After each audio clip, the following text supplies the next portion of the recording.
Hey students, very good evening to all of you. Dear students, today we are going to discuss about the properties of D and F block element. The properties of D and F block elements are quite similar to each other. That is why we are going to discuss these properties in the same lecture. First, let me discuss the properties of D block elements. D block element की क्या property होते हैं? बच्चे अब तक आप समझ गए होंगे कि D block elements कौन से एलिमेंट होते हैं? ऐसे एलिमेंट जिनमें इलेक्ट्रॉनिक कॉन्फ़िगरेशन करते हुए लास्ट इलेक्ट्रॉन d ऑर्बिटल में एंटर कर जाए, किसी भी d ऑर्बिटल में, क्योंकि 5 d ऑर्बिटल होते हैं, उनमें से किसी भी d ऑर्बिटल में अगर इलेक्ट्रॉन एंटर करे तो उनको हम क्या बोलते हैं? They are called d block element. तो हम डेफिनेशन लिख देते हैं, those elements in which last electron enter into any of the 5d orbital of their respective penultimate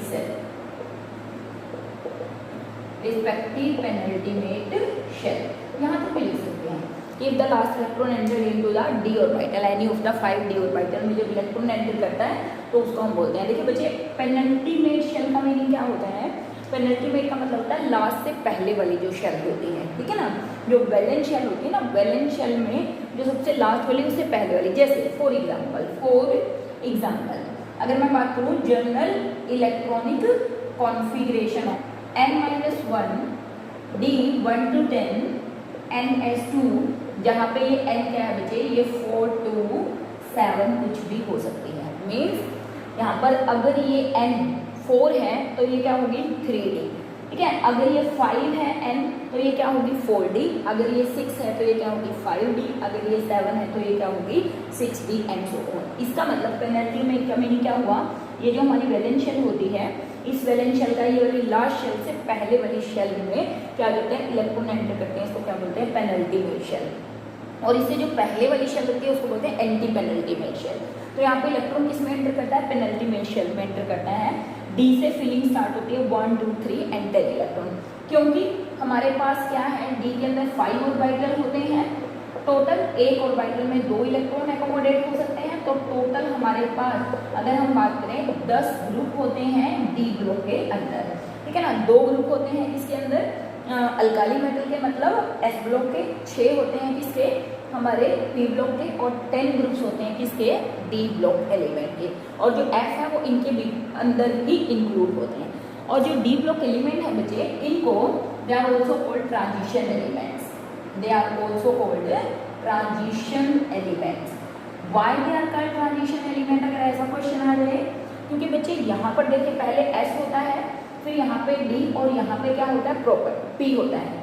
तो कह रहा है कि जब हम यहाँ से यहाँ की तरफ मूव करते हैं, यहाँ से यहाँ की तरफ मूव करते हैं, मतलब एस से पी की तरफ, बीच में डी ब्लॉक पड़ता है, तो यहाँ पर प्रॉपर्टीज का ट्रांजिशन होता है, चेंज होता है. मतलब यहाँ से यहाँ प्रॉपर्टी चेंज हुई, फिर फाइनली यहाँ पर चेंज हुई.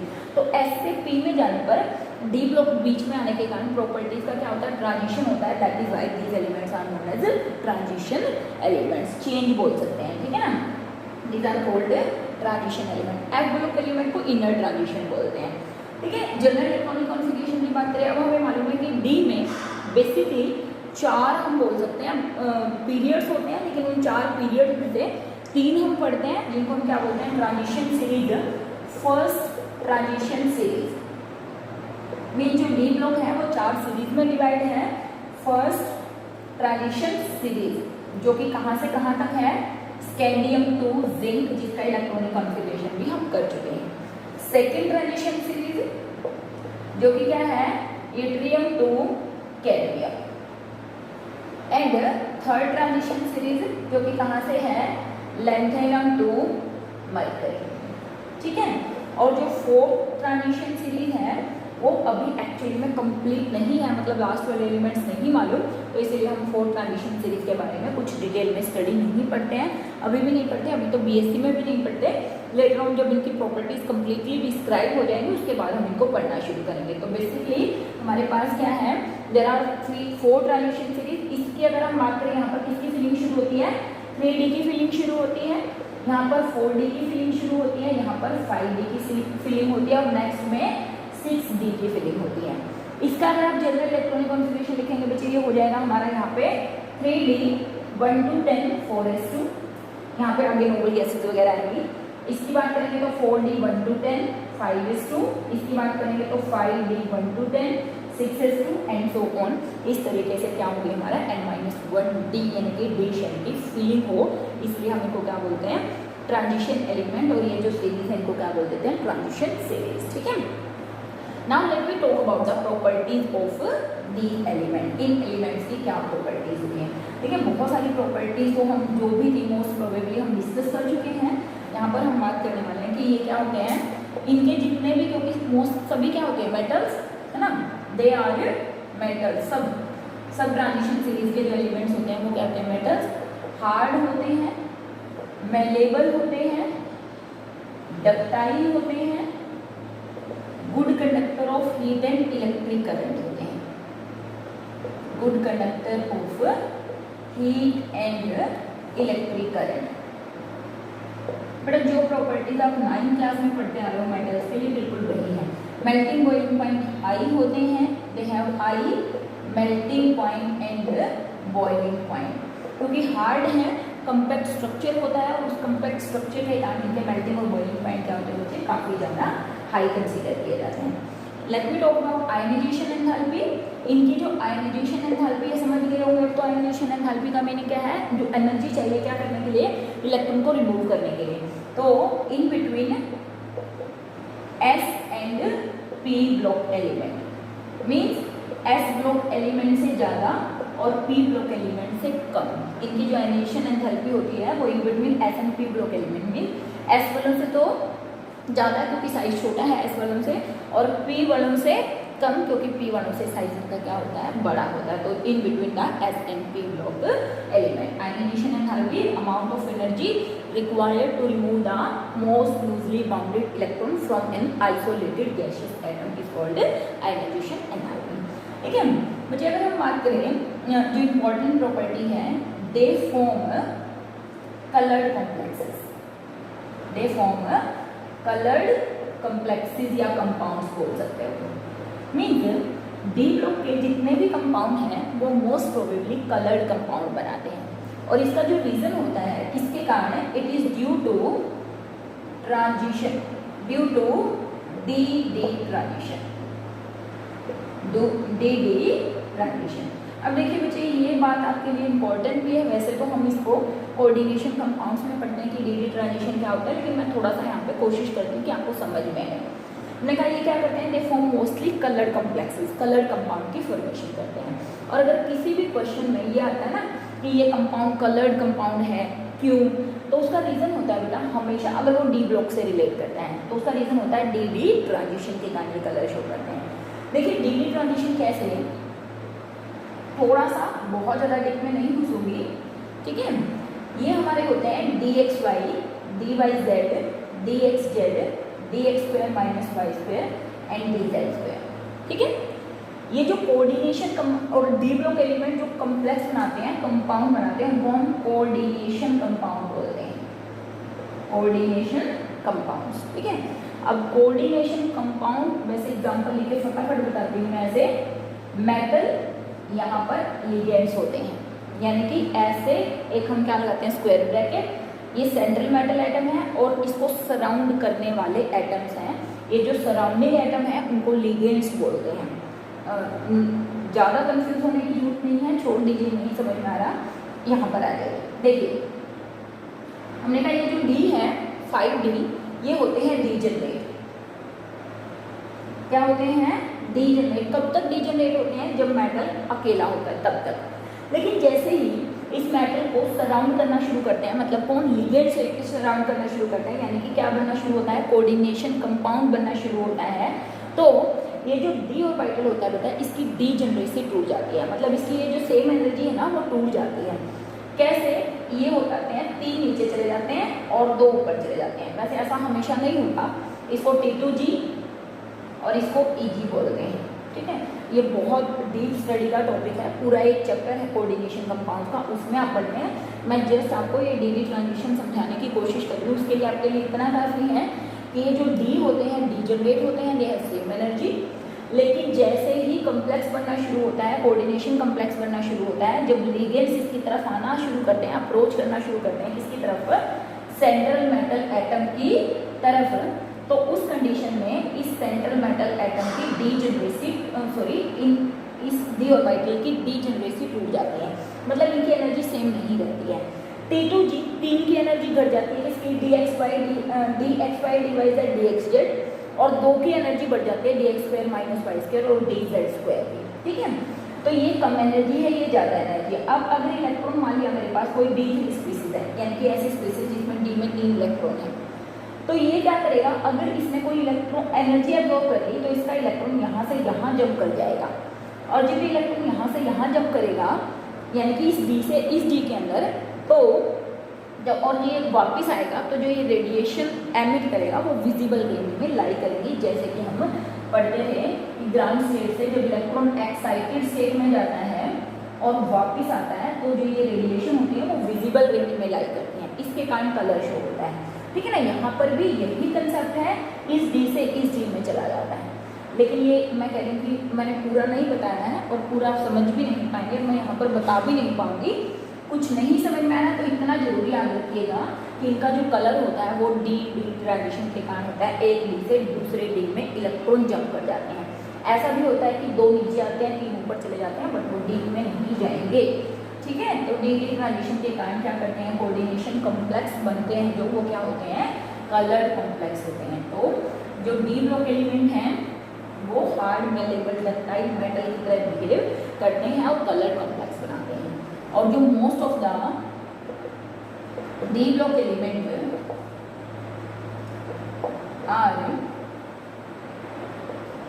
Used as catalyst. देखिए बहुत सारे डी ब्लॉक एलिमेंट हैं, जैसे मैं कह रही हूँ निकल है, प्लेटिनम है, ठीक है ना, क्रोमियम है, मैग्नीज है, आयरन है, मोलिब्डेनम है।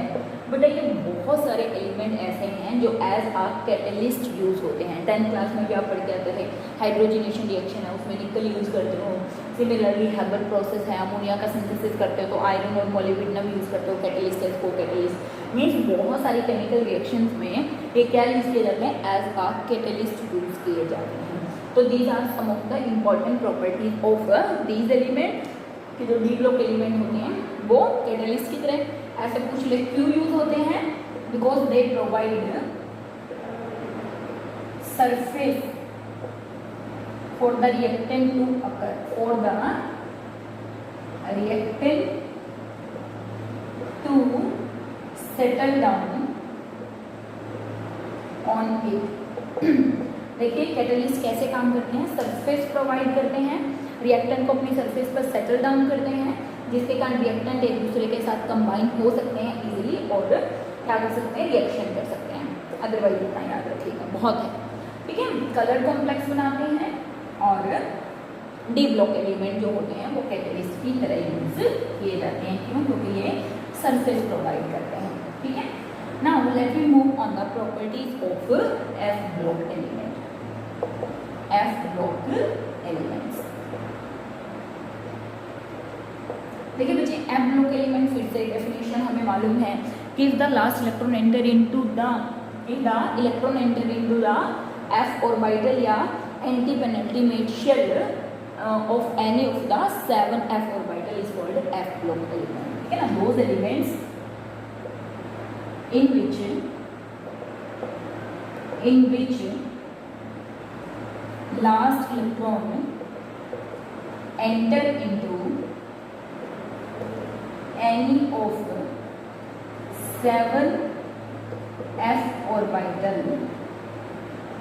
of their respective anti-penultimate shell,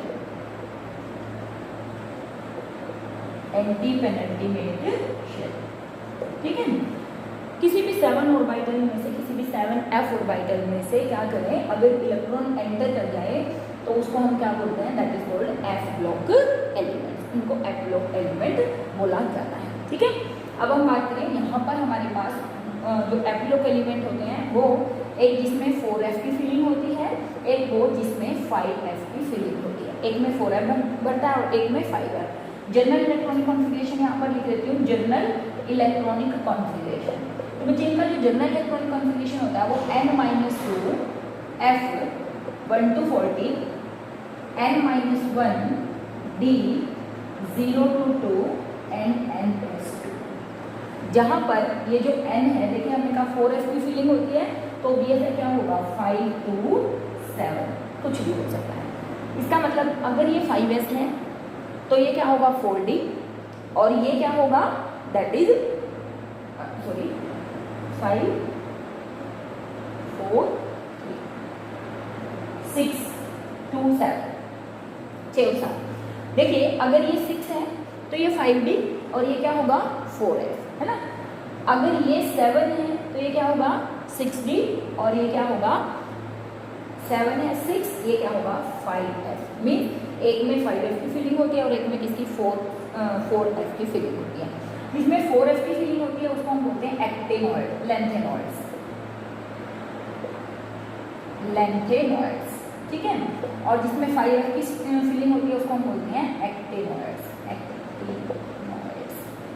ठीक है। तो दो सीरीज हो गई, एक लेंथेनॉइड्स की, एक एक्टेनॉइड्स की। इनकी जो डीप स्टडी है, डिटेल स्टडी है बच्चे, वो हम 12th में करते हैं D and F block element के अंदर। तो ये वाली शेल बोलते हैं एंटी पेनल्टीमेट, मतलब पेनल्टीमेट के अंदर वाली शेल की फिलिंग होती है, एक में 4f की एक में 5f की। इनको पहले लेंथेनाइड्स बोलते थे, एक्टिनाइड्स बोलते थे, आजकल लेंथेनॉइड्स और एक्टेनॉइड्स बोलते हैं, ठीक है। इसमें 4f और इसमें क्या 5f की फिलिंग होती है। तो इनको इनर ट्रांजिशन एलिमेंट भी बोलते हैं, they are also called inner transition elements. क्यों? क्योंकि ट्रांजिशन एलिमेंट के बीच में प्रेजेंट होते हैं, ठीक है ना। ट्रांजिशन एलिमेंट के बीच में प्रेजेंट होते हैं, that is why they are called inner transition elements. अगर बच्चे प्रॉपर्टीज की बात करें, मैंने कहा कोई खास प्रॉपर्टी नहीं है, बिल्कुल मेटल्स की तरह। इनके भी क्या होते हैं, मोस्टली कलर्ड कंपाउंड बनाते हैं,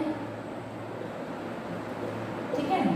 कैटलिस्ट की तरह भी यूज हो सकते हैं, यूज्ड एज कैटलिस्ट। बाकी सेम वही हार्ड होते हैं, मेलेबल होते हैं। और अगर मोस्टली एक्टेनॉइड की बात करें वो रेडियोएक्टिव होते हैं। मोस्टली एक्टिनॉइड्स आर रेडियोएक्टिव, ठीक है। और बहुत ज़्यादा डिटेल स्टडी हम इनकी नहीं करेंगे यहाँ पर, वो हम करते हैं। क्वेश्चन हो यहाँ से आप इंपॉर्टेंट देख सकते हैं जो यहाँ से पूछा जाता है। ये भी लिख सकते हैं कि जो डी ब्लॉक एलिमेंट्स होते हैं, एक प्रॉपर्टीज और यहाँ पे आप लिख सकते हैं कि जो डी ब्लॉक होते हैं they form alloys, most of them they form alloys. आपको मालूम है ब्रोंज, ब्रास, ये सब क्या होते हैं, डी ब्लॉक एलिमेंट के एलॉयज होते हैं। और एक और लिख सकते हैं दे शो वेरिएबल ऑक्सीडेशन स्टेट, दे शो वेरिएबल ऑक्सीडेशन स्टेट। ये भी और ये भी ऑक्सीडेशन स्टेट शो करते हैं। जैसे मैं अगर स्कैंडियम की बात करूँ, स्कैंडियम क्या करता है +1 +2 एंड +3, ये सारे ऑक्सीडेशन स्टेट शो कर सकता है। मीन्स ऐसे ही टाइटेनियम +1 +2 +3 +4, इस तरीके से। आयरन आप देखते हो +2 भी करता है, +3 भी करता है, बाकी भी करता है, लेकिन इनमें से कोई एक ऑक्सीडेशन स्टेट ज़्यादा स्टेबल होती है। जैसे स्कैंडियम के लिए +3 ज़्यादा स्टेबल होती है, ठीक है। वो डिपेंड करता है किसके ऊपर, अगेन फुली फिल्ड और हाफ फिल्ड इलेक्ट्रॉनिक कॉन्फ़िगरेशन के ऊपर। देखिए जो स्कैंडियम का इलेक्ट्रॉनिक कॉन्फ़िगरेशन क्या होता है 3d14s2। अगर मैं इसके 3 के 3 इलेक्ट्रॉन निकाल दूंगी तो ये क्या करेगा, इसका नोबल गैस कॉन्फ़िगरेशन अटेन कर लेगा। तो मीन्स डिपेंड करता है कौन सी ऑक्सीडेशन स्टेट स्टेबल होगी, वो उनके फुली फिल्ड और half filled electronic configuration stable attain कर सकते हैं, उसके ऊपर डिपेंड करता है, ठीक है। तो means they show variable oxidation state. जैसे ओस्मियम है वो +8 तक ऑक्सीडेशन स्टेट शो करता है, तो ये सभी वेरिएबल ऑक्सीडेशन स्टेट शो करते हैं। और रीज़न क्या हुआ वेरिएबल ऑक्सीडेशन स्टेट शो करने का, क्योंकि n-1d और ns2 ये सभी, ये वाले भी और ये वाले इलेक्ट्रॉन भी सभी बॉन्ड फॉर्मेशन में पार्टिसिपेट कर लेते हैं। तो दो तो ये हुई क्योंकि एक्साइड हो गया, अगर डी में चला गया तो दो तो अनपेड ये हो गए और डी में जितने अनपेड हुए। तो इस तरीके से क्या करते हैं वेरिएबल ऑक्सीडेशन स्टेट शो करते हैं। उसी तरीके से एफ ब्लॉक एलिमेंट भी क्या करते हैं वेरिएबल ऑक्सीडेशन स्टेट शो करते हैं, और ये भी किसकी तरह एलॉयज की तरह भी यूज़ किए जाते हैं। अच्छा एक इंपॉर्टेंट पॉइंट और बच्चे आप यहाँ पे देख सकते हैं, वो क्या कि जिंक, कैडमियम और मरकरी, जिंक, कैडमियम और मरकरी। देखिए बच्चे, अगर आप जिंक का इलेक्ट्रॉनिक कॉन्फ़िगरेशन करें ना, आप लिखते हैं इसमें 3d10 4s2, मीन्स इससे पहले जो है कॉपर, उसका इलेक्ट्रॉनिक कॉन्फ़िगरेशन होता है 3d10 4s1 कॉपर का, ठीक है। मीन्स कॉपर में तो ऑलरेडी 3d भरा हुआ है ना, लास्ट इलेक्ट्रॉन इसमें है। लेकिन जब आप जिंक पे गए, जिंक में तो ऑलरेडी ये भरा हुआ था, जो लास्ट इलेक्ट्रॉन है वो तो s में एंटर किया, ना कि d में। लेकिन इंस्टेड ऑफ दैट, इसी तरीके से कैडमियम का ऑलरेडी 4d भरा होता है, जो इलेक्ट्रॉन होता है वो s में जाता है। उसी तरीके से मरकरी का 5d भरा होता है और इलेक्ट्रॉन जाता है किसमें, s में। लेकिन फिर भी जिंक, कैडमियम और मरकरी को हम किस में रखते हैं, ट्रांजिशन एलिमेंट्स के अंदर रखते हैं। देखिए जब ऐसे आ जाता है कि प्रॉपर्टीज के केस में मैच करने की बात आती है, तो क्वेश्चन आता है कि why zinc, cadmium, mercury are not known as transition element, मतलब इनको डी ब्लॉक एलिमेंट क्यों कंसीडर नहीं किया जा सकता। वो इसलिए नहीं किया जाता बच्चे, क्योंकि अकॉर्डिंग टू द डेफिनेशन हम बोल रहे हैं कि अगर लास्ट इलेक्ट्रॉन डी में एंटर करे उनको हम डी बोलते हैं। लेकिन यहाँ पर तो डी तो कॉपर में ही पूरा भर जाता है। जब आप जिंक पर जाते हैं तो इलेक्ट्रॉन एस में एंटर करता है, ना कि डी में। तो according to definition electron enter into the s orbital, not into the d orbital. That is why we can say that these are not considered as a d block element. और अगर question आ जाए फिर इनको D में पढ़ते क्यों हैं, पढ़ते इसलिए हैं क्योंकि इनकी काफ़ी सारी प्रॉपर्टीज, सभी नहीं काफ़ी सारी प्रॉपर्टीज क्या करते हैं, डी ब्लॉक एलिमेंट से मैच करती हैं। That is why they are studied under D block element, जबकि इनमें last electron according to the definition D में एंटर नहीं करता है, ठीक है। और ऐसे भी क्वेश्चन आता है कि जिंक, कैडमियम और मरकरी जो है इनकी मोस्ट ऑफ द प्रॉपर्टीज क्या नहीं करती, डी से मैच नहीं करती हैं। लेकिन फिर भी आप ये बोल सकते हो कि डी के एक फॉर्मेट को कंप्लीट करने के लिए 10 एलिमेंट उसके अंदर एडजस्ट करने के लिए इनको वहाँ पर प्लेस कर दिया गया है। तो इस तरीके से क्वेश्चन आ जाए कौन से एलिमेंट हैं जो ट्रांजिशन एलिमेंट नहीं कंसीडर किए जाते फिर भी डी में रखे हैं, जिंक, कैडमियम एंड मरकरी। क्यों? क्योंकि इनकी कुछ प्रॉपर्टीज डी के साथ मैच करते हैं, जबकि इनका इलेक्ट्रॉन डी में एंटर नहीं करता। वैसे अगर प्रॉपर्टीज की कंपैरिजन करें तो इनकी प्रॉपर्टी सारी की सारी प्रॉपर्टी डी से मैच नहीं करती हैं, ठीक है। तो इस तरीके से ये हमारा हुआ properties of D and F block element. बहुत जनरल सी प्रॉपर्टीज है बच्चे। इसके बाद हम बहुत इंपॉर्टेंट टॉपिक शुरू करने वाले हैं, वो क्या, दैट इज एटॉमिक प्रॉपर्टीज। ये तो हमने सिर्फ ये पढ़ा है कि हमारा जो पीरियोडिक टेबल होती है उसमें 4 जो ब्लॉक्स हैं एस पी डी एफ, उनकी प्रॉपर्टीज़ क्या क्या होती हैं। मैंने कोशिश करी है कि काफ़ी कुछ प्रॉपर्टीज़ मैं आपको क्या करूँ, यहीं पर एक्सप्लेन करूँ, बट इंस्टेड ऑफ दैट हम आगे जो टॉपिक करने वाले हैं इससे अगला वो बहुत ज़्यादा इंपॉर्टेंट है। उसमें हम बात करेंगे एटॉमिक प्रॉपर्टीज़ की, एटॉमिक रेडियस क्या है, आयनिक रेडियस क्या है, covalent van der Waals radius क्या है, आयनाइजेशन एंथैल्पी क्या है, कौन कौन से फैक्टर हैं जो आयनाइजेशन एंथैल्पी को अफेक्ट करते हैं, एंड सो ऑन। बच्चे यहाँ तक अपने बेसिक्स क्लियर कर लीजिए, उसके बाद आने वाला टॉपिक बहुत ज़्यादा इंपॉर्टेंट टॉपिक होगा। और जैसे कि अभी रिसेंट सीबीएसई ने कल ही नोटिस डाला है कि इस चैप्टर में से भी आपका काफ़ी कुछ डिलीट हो गया है, लेकिन कौन सा पोर्शन डिलीट हुआ है, इसका स्टार्टिंग वाला पोर्शन जो है कि मेंडलीव की पीरियोडिक टेबल ने क्या कहा, न्यूलैंड्स की, यानी कि जो हिस्टोरिकल डेवलपमेंट थी इस चैप्टर से, वो वाला पोर्शन अब की बार डिलीट कर दिया है। लेकिन बच्चे अगर हम इस साल ये सोच के चलें कि हम डिलीटेड सिलेबस को नहीं पढ़ेंगे, नेक्स्ट ईयर आप किसी भी कॉम्पिटिटिव एग्जाम में बैठेंगे, ऐसा तो नहीं है कि कोरोना हर साल चलता रहेगा, है ना। होप सो, भगवान से दुआ करेंगे कि जल्दी ही ख़त्म हो, लेकिन हम कोशिश करेंगे कि हम कंप्लीट सिलेबस को स्टडी करें। ये नहीं सोचेंगे कि ये सिलेबस में नहीं है तो हम नहीं कर रहे हैं, ठीक है। तो कोशिश करिए इस चीज़ को अपने दिमाग से निकालने की, इस बात को डिलीट ही कर दीजिए अपने दिमाग से कि सीबीएसई ने कुछ डिलीट किया है सिलेबस से।